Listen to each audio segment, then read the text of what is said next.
महत्त्वाचे विधेयक देखील या ठिकाणी आपण मंजूर केले आहेत, ज्याच्यामध्ये नाशिक त्र्यंबकेश्वर कुंभमेळा प्राधिकरण तयार करण्याचं विधेयक आपण केलं आहे। हे प्राधिकरण पहिल्यांदाच आपण ज्या प्रकारे प्रयागराज कुंभमेळा प्राधिकरण आहे, ज्या प्रकारे उज्जैन कुंभमेळा प्राधिकरण आहे, तसं महाराष्ट्रात आतापर्यंत असं प्राधिकरण नव्हतं।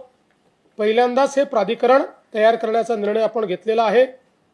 या व्यतिरिक्त गडचिरोली जिल्हा खनिकर्म प्राधिकरण विधेयक देखील आपण मंजूर केलं आहे।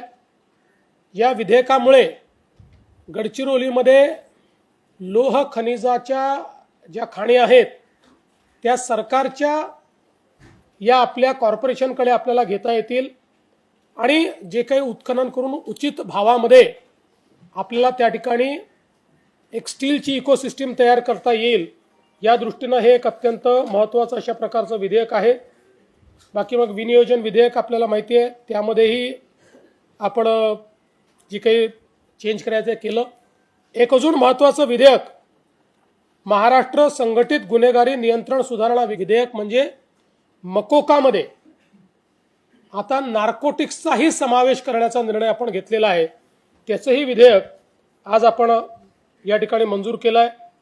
प्रादेशिक नियोजन व नगररचना विधेयक जे आपल्याला आपल्या शहरांमध्ये काम करण्याकरता केंद्र सरकारचे ज्याच्या माध्यमातून पैसे मिळू शकतील अशा प्रकारचं एक हे चांगलं विधेयक, याला देखील या ठिकाणी मान्य करण्यात आलं आहे।